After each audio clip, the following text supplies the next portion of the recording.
تو کتنے خوش قسمت لوگ ہیں مولانا رئیس، تو سوچیں آپ کہ کتنی بڑی مجلس میں ہم بیٹھنے کی توفیق مل رہی ہے۔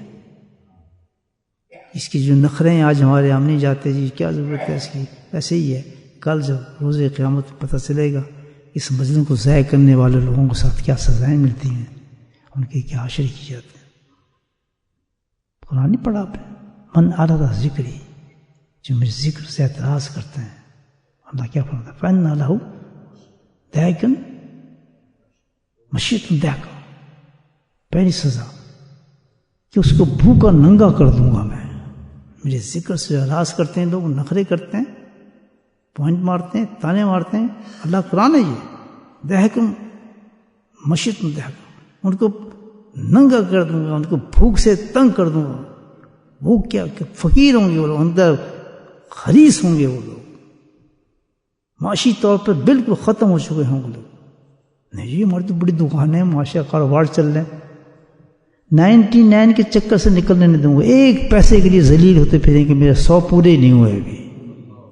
ان کو سکون ہو گئے نہیں، 4 فیکٹریاں کھل جائیں، 4 منزل بن جائے، ہزاروں پیسے ان کے پاس جائے، ملینئرز ہیں، لیکن کبھی سکون نہیں مل سکتا۔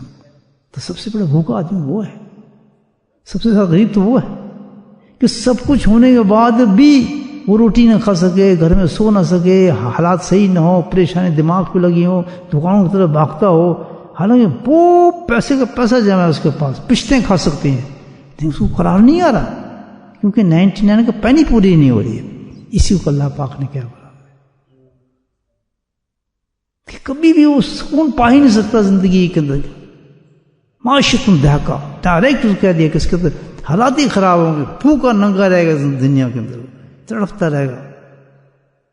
کتنی بال کلے دولتوں کی، کتنی سب کچھ لے ہے، سب کچھ نظر آئیں گے میرے پاس ہے، سکون نہیں ہے اس کو۔ اللہ رضی ہے نہیں جی دل، اور چلنے ہیں جی، اور کوشش کرنے ہیں جی، اور ایک کھول لینا دکان یار، اور کتنا پا دینا پیسہ، ایسا ہی پیسہ لا لو یار، اور بتا دینا، پریکٹیکلی بات ہے۔ اس کو کچھ آرام ہی نہیں آتا، اس کو پورے پتہ نہیں چلتا کہ میں اینف ہو گیا میرے پاس، اس کی زبان سے کبھی نکلے گا نہیں کہ میں اینف ہوں، میں مطمئن ہوں۔ تو یہ کون وہ لوگ ہیں؟ منارہ ذکری، جو میرے ذکر سے اعتراض کرنے والے لوگ۔ پہلی سزا دیتا ہوں، دوسری سزا دیکھیں کیا بتائیے قرآن نے، یحشر یوم القیامت اعما، صحیح ہے مولانا؟ کن لوگ؟ جو میرے ذکر سے اعراض کرنے والے لوگ ہیں۔ میں اپنی تفسیر نہیں کر رہا، مفسرین کی تفسیر اٹھا کے دیکھ لیں آپ۔ یہ ذکر سے اعراض کرنے اور دوسری سزا کیا ہے کہ یہ لوگ روز قیامت میں اندھے اٹھائے جائیں گے، وہ خود حیران ہوں گے، وہ خود کہیں گے حشر تم بھی تو کیا بات ہے، ہمارا حشر تو عام ہے، ہمیں تو یہ کیوں حشر کی، ہمیں اندھا کیوں ہے، ہم تو اندھے نہیں تھے۔ اللہ تعالیٰ کہ ہم تو بصیر تھے، ہمارے پاس تو آنکھیں تھیں، ہم تو دیکھتے تھے، سب کچھ نظر تھا۔ کہتا یہی تو وجہ ہے، جو تم دیکھتے تھے وہ دیکھتے نہیں تھے، وہ تو تھا ہی نہیں، وہ چیز تو تم نے دیکھیں جو دیکھنے والی چیز تھی، وہ کیا تھی؟ میرا قانون، میری شریعت، میری نماز، میرا روزہ، میرا حج، میرا حرام، میرا حلال۔ تجھ سے تو اچھا اندھا تھا جس کے پاس نابینا تھا، لیکن وہ سب کچھ دیکھتا تھا، دین کی سمجھ سب رکھتا ہے، عقل کے پاس موجود ہے کہ دین میں یہ چیز حرام ہے، یہ چیز صحیح ہے، یہ چیز سب کو پتہ ہے، سمجھ۔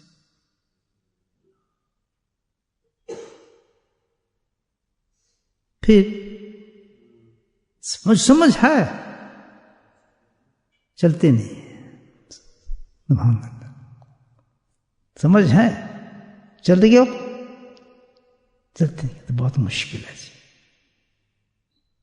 چلنا مشکل ہے، دین کو سمجھ کے نہیں چلنا مشکل ہے۔ اور اللہ تعالیٰ کہتا ہے جب تک چلو گے نہیں، ان الذین آمنوا والصالحات، ایمان بھی بیکار کر لو گے تم اپنا۔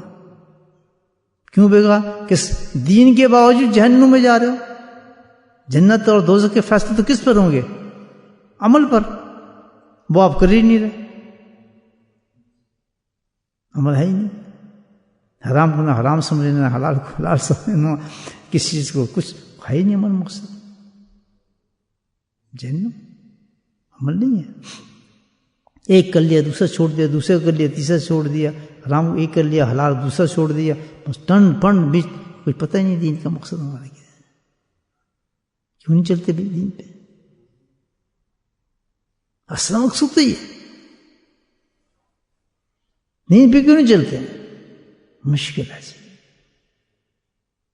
شوق بھی ہے، دل بھی کرتا ہے کہ ہم دیندار بننا بھی چاہتے ہیں، دل کے اندر شوق بھی ہے، پتہ بھی کہ ماشاءاللہ یہ لوگ کر رہے ہیں، دیکھو یہ کیسے کر رہے ہیں، اس شوق اور ذوق کے اندر خیر میرے ساتھ یہ فیڈ ہے، میں تو ایسے دیکھا ہے کہ کوئی عورت آئی ہے یا مرد آیا، عورت نے فون کیا ہے کسی مرد میرے پاس ہے ایسا مجھے بیعت کر لیں، بڑا دل کرتا ہے میں بھی ہو جاؤں، میں بھی صحیح ہو جاؤں، یا صحیح میں بھی ایسے ذکر کروں گی، میں بھی یہ کروں گی، میں بھی پڑھا کروں گی، یہ بھائی بہت اچھی چیز ہے، شوق آپ کے اندر ہے، شوق کیوں ہے موجود آدمی میں، بڑے ذوق سے آ جاتے ہیں، بیعت کر لیں بیعت کر لیں، ایسے بیعت کرنا شروع کرتے ہیں، بالکل تیار ہیں، یہ کلمہ پڑھیں گے آپ کو یہ کلمہ پڑھیں گے، پھر بتانا پڑتا ہے کہ اس کے ساتھ یہ ہے بھی نماز پڑھو روزہ کرو یہ کرو، اور جب بتانے شروع کی چیزیں یہ حرام چیز ہے اس کو چھوڑنا پڑے گا،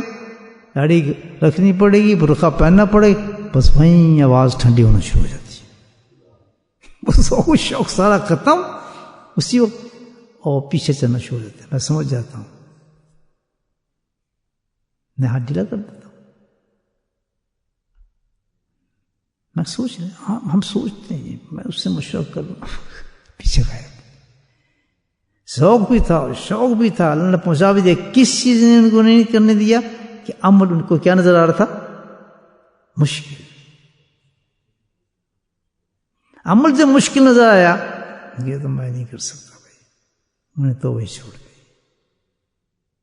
جہنم میں جانا آسان نظر آ رہا ہے، آگ میں جلنا آسان نظر آ رہا ہے، لیکن جھوٹ چھوڑنا مشکل نظر آ رہا ہے، داڑھی رکھنا مشکل نظر آ رہا ہے، حرام چھوڑنا مشکل نظر آ رہا ہے، بے حیائی کے کام ہمیں جو ہے یہ مشکل نظر آ رہا ہے، اور اس کو جہنم آسان لگ رہی ہے کہ ہم جہنم میں چلے جائیں گے، آنکھوں کو نہیں بچانا، ہم زنا جو ہوگا آنکھوں سے ہم وہ کر دیں گے، جھوٹ نہیں بچانا ہم وہ کر دیں گے، سود سے توبہ نہیں کریں گے جہنم چلے جائیں گے، کیونکہ مشکل ہے یہ سب کچھ چھوڑنا، باتیں سمجھ آ رہی ہے آپ؟ دین سمجھ بھی آ گیا دین، لیکن مشکل ہے چلا نہیں جا رہا، دین مشکل ہے چلا نہیں جا رہا،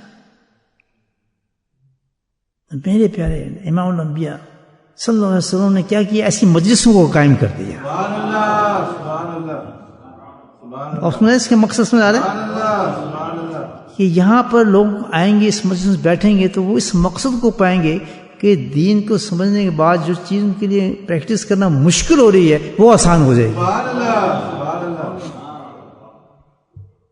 اس مجالس کے اندر اللہ پاک نے ایک خاصیت رکھ دی ہے، سبحان اللہ، کہ دنیا میں ڈوبا جتنا شخص بھی آئے گا اور صحیح ہونا چاہتا ہے، یہ بھی مقصد ہے نا کہ وہ اس دنیا سے نکلنا چاہتا ہے، لیکن کیونکہ مشکل ہو رہا ہے اس کو نکلنا، وہ حرام چھوڑنا چاہتا ہے لیکن اس کے لیے مشکل ہو رہا ہے چھوڑنا، وہ برقع پہننا چاہتا ہے اس لیے مشکل ہو رہا ہے برقع پہننا، داڑھی رکھنا چاہتا ہے داڑھی مشکل ہو رہا ہے، گانے بجانے چھوڑنا چاہتا ہے مشکل ہو رہا ہے، تو کہنا مشکل آسان کرنے کے لیے ہم نے ایک چیز بنا دی، وہ کیا ہے کہ جاؤ مجلس میں بیٹھو، سبحان اللہ، اگر کسی کو کچھ نعمت دیتا ہوں، دنیا میں بہت نعمتیں تقسیم کرتا ہوں، لیکن ذکر کا معاملہ صرف ان کو دیتا ہوں جن کو میں پیار کرتا ہوں، سبحان اللہ، سبحان اللہ، بات سمجھ آئی؟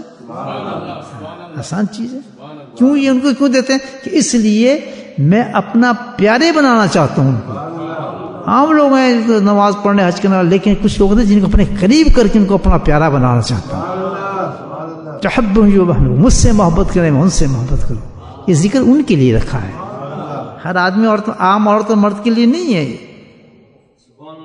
تو گھبرا جاتے ہیں چھوڑ جاتے ہیں، چلے صرف ان لوگوں کے لیے جو مجھ سے محبت کریں گے میں ان سے محبت کروں گا، تو اللہ تعالیٰ کے دین کو آسان کرنے کے لیے ایک ہی چیز دنیا کے اندر آسان کر سکتی ہے، وہ کیا چیز ہے؟ محبت، یہ یاد رکھنا، ورنہ میں اور آپ رات کو اٹھ ہی نہیں سکتے، سیدھا کر ہی نہیں سکتے، نماز پڑھ ہی نہیں سکتے۔ جتنی محبت بڑھتی جائے گی ہمیں رب کی، اللہ تعالیٰ کی، اسی قدر ہم پہ دین آسان ہونا شروع ہو جائے گا۔ بات سمجھ آئی؟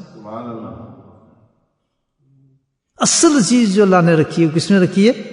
محبت کے اندر رکھی ہے۔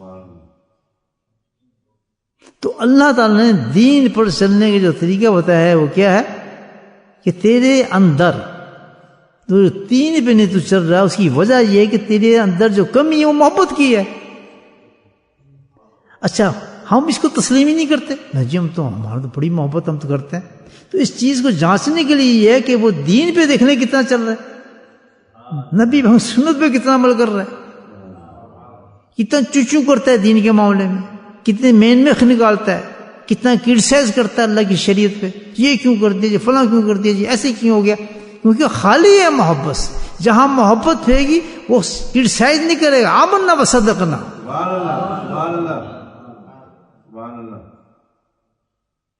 سمجھنا وطانا، ہاں یہ نہیں ہوتا کہ یہ کیوں ہو گیا، سور کیوں حرام ہو گیا جی، فلاں چیز کیوں ایسے ہو گئی، فجر اس وقت کیوں ہو گئی ہے، ایسا کیوں ہو گیا، اس کو زیادہ کیوں دے دیا، کافروں کو کم کر دے دیا، ہمیں یہ کیوں نہیں ہوتا۔ یہ وہ لوگ ہوتے ہیں جن کے دلوں میں محبتیں نہیں ہوتی، خالی ہو دن کے خالی ہوتے ہیں، They do like that۔ جن کے دلوں میں محبت ہوتی ہیں، سبحان اللہ۔ تو اگر یہ اڑیل چیزیں ہماری زندگی میں آ رہی ہیں، دین پہ رکاوٹیں آ رہی ہیں، دنیا غالب ہو رہی ہے، تو فوراً سمجھ جائیں کہ ہمارے اندر محبت جو ہے نبی کی، اللہ کی کم ہو گئی ہے، اور اس کے لیے ہمیں کیا چاہیے، کسی اللہ والے کی مجلس میں پہنچ جاتے ہیں۔ اللہ والے کی مجلس میں کیا ملتا ہے؟ اب ان مجالس میں کیا ملتی ہیں؟ ڈائریکٹ محبت تو نہیں آتی۔ ماں کی محبت تو اللہ نے دے دی ہے، نہیں کہتے یہ جو میری محبت ہے یہ میں دیتا نہیں ہوں، یہ تمہیں لینی پڑتی ہے۔ اللہ مسلک حبہ کا مانگنی پڑتی ہے، یہ میں خود نہیں دوں گا، یہ تو زمانہ رہتا ہے، ایسے تو نہیں اپنا پیارا بناؤں گا، اس کی تو چلنا پڑے گا تمہیں۔ جب کہتے ہیں مجلس میں جاؤ، کیونکہ وہاں ہی ملے گی تمہیں، وہاں کیا چیز ہے، کیا سورس ہے اس مجلس میں جو آپ کو ملے گی۔ مجلس بھی وہی مجلس مقبول ہے جہاں سے یہ چیز ملے، یہ بھی یاد رکھنا۔ ہر مجلس نہیں ہے کہ ہر مجلس ذکر کی لگا کر بیٹھ جاتے ہیں برابر ہے، نشتہ بالکل نہیں۔ مجلس بھی وہی قبول ہوگی جس میں یہ مل جائے، جس میں چیز نہیں ملے گی نہیں ہو۔ کون سی چیز ملے گی جس سے محبت بڑھتی ہے؟ کون سی چیز ہے وہ؟ کیا ہے؟ ذکر اللہ اور سنت رسول اللہ۔ ذکر اللہ، سنت رسول اللہ، یہ دو چیز اس مجلس سے ملیں گی۔ کیوں ملیں گی؟ کیا چیزیں سے ملیں گی؟ صحبت اولیاء اللہ۔ بات سمجھ آئے گی کہ مجلس میں آپ کو سب سے پہلے ملیں گی صحبت اولیاء اللہ، ولی اللہ، اس سے آپ کو کیا ملے گی؟ ذکر اللہ اور سنت رسول اللہ۔ یہ تینوں چیزیں جو ہیں آپ کو کیا کام کرتی ہیں؟ یہ محبت اللہ کی بڑھا دیتی ہے۔ جیسے اللہ کی محبت بڑھتی ہے انسان دین پہ چلنا شروع ہوتا ہے۔ دعا کریں اللہ پاک ان مجلس میں ہمیں پابندی کرے، اختیار کرے۔